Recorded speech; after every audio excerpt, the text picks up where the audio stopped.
Selamat pagi semuanya. Di Saya akan share firman Tuhan ya.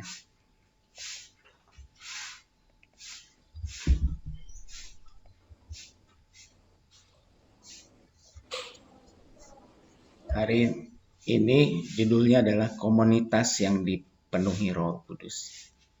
Saya baca pas abah saya banyak di Kisah Rasul, jadi asik juga nih cerita tentang uh, jemaat Tuhan mula-mula.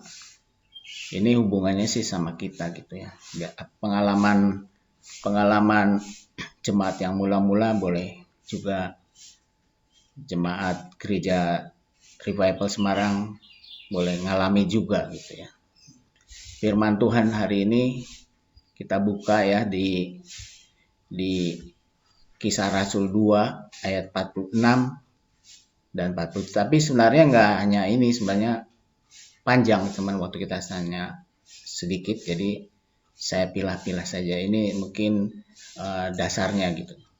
Mari kita baca Kisah 2 ayat 46 sampai 47. Saya mohon semua teman-teman untuk mute semua mic-nya supaya gambar kita, rekamannya boleh bagus ya. Demikian firman Tuhan, dengan bertekun dan dengan sehati mereka berkumpul tiap-tiap hari dalam bait Allah.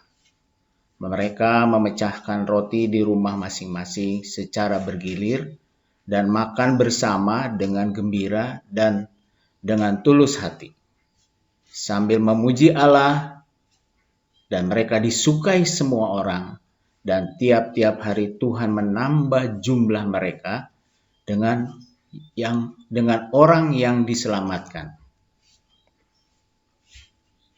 Saudaraku, kalau saudara baca semua pasal 2, ya sangat luar biasa mujizat yang dialami oleh jemaat mula-mula ya. Sekarang ini kita sedang mengaplikasikan apa yang dikatakan oleh firman Tuhan. Kisah 2 ayat 46, mereka berkumpul tiap-tiap hari dalam bait Allah. Ayat 47, sambil memuji Allah. Inilah yang kita sedang lakukan sekarang ini gitu ya. Hal ini menjadi gaya hidup atau pola daripada gereja mula-mula. Mereka suka bersumpul di antara para jemaat. Di sana ada kegembiraan di antara mereka ya. Mereka mempunyai satu tujuan. Ngapain kumpul-kumpul? Kita juga punya tujuan ngapain kita hari ini tiap pagi, sudah hampir berapa bulan ya, kita berdoa bersama. Hari Rabu ada lagi nanti. Saudaraku, yang diceritakan di Kisah Rasul ini adalah komunitas yang dipenuhi oleh Roh Kudus. Kenapa dibilang dipenuhi oleh Roh Kudus? Ya, mereka habis mengalami kejadian turunnya Roh Kudus pada mereka. Kalau baca Kisah 2 ayat 4, maka penuhlah mereka dengan Roh Kudus. Lalu mereka mulai berkata-kata dalam bahasa-bahasa lain, seperti yang diberikan oleh Roh itu kepada mereka untuk mengatakannya.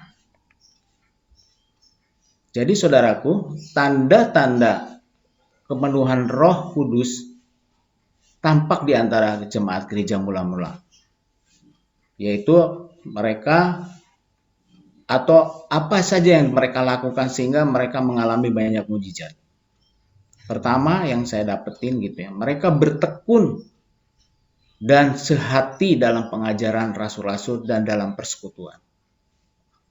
Kisah 2 pasal 42 berkata, mereka bertekun dalam pengajaran rasul-rasul dan dalam persekutuan, dan mereka selalu berkumpul untuk memecahkan roti dan berdoa.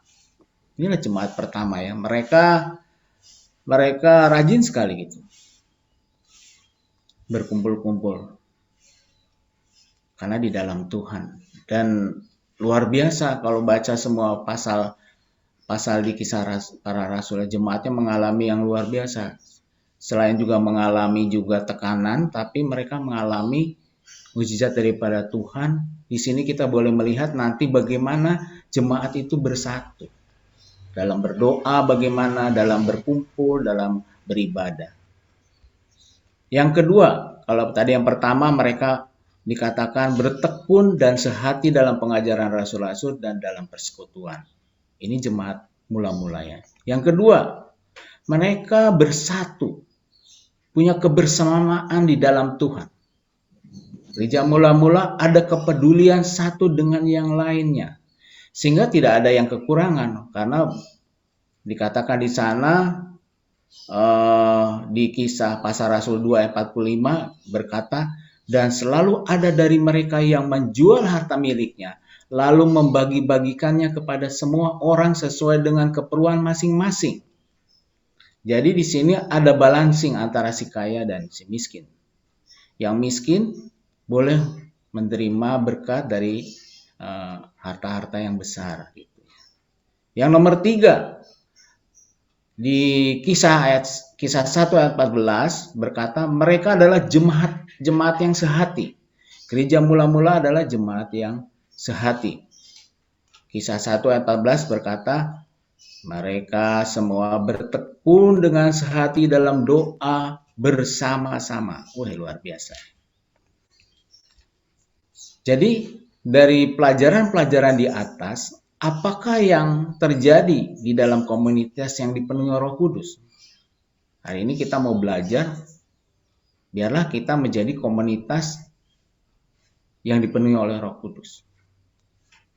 Pertama adalah kalau kita baca ya, tadi bacaan Alkitab kita, kesaksian yang terjadi di antara mereka adalah mereka disukai semua orang. Kedua, jumlah mereka yang diselamatkan ditambahkan karena berita Injilnya begitu nyata ya. Apa yang dibagikan banyak orang percaya. Yang ketiga, ada banyak tanda dan mujizat yang terjadi. Kalau kita baca kisah Rasul Pasal 2 ayat 43 katanya, maka ketakutanlah mereka semua, sedangkan rasul-rasul itu mengadakan mujizat dan tanda. Inilah ciri-ciri khas gereja mula-mulanya. Pada waktu mereka berdoa bersama-sama, ada yang lagi yang luar biasa, mereka mengalami sesuatu yang luar biasa, ada goncangan seperti gempa bumi.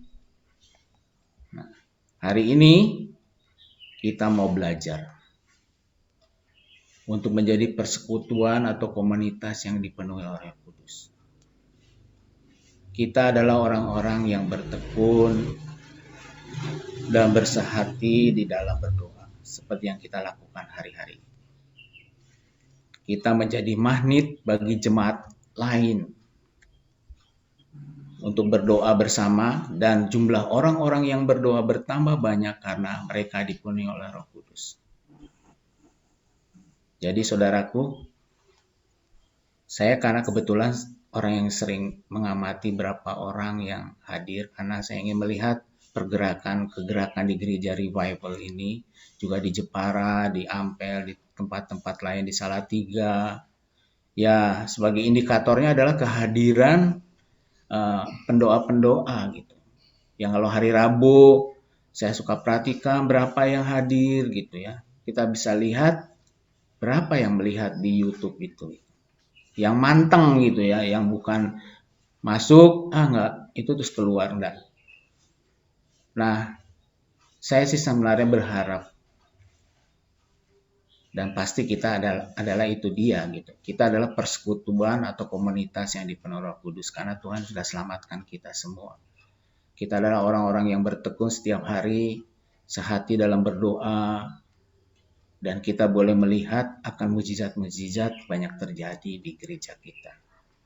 Yang kedua, pesannya adalah saudara dan saya adalah menjadi magnet bagi jemaat lain untuk berdoa bersama, dan jumlah orang-orang yang berdoa bertambah banyak di gereja kita.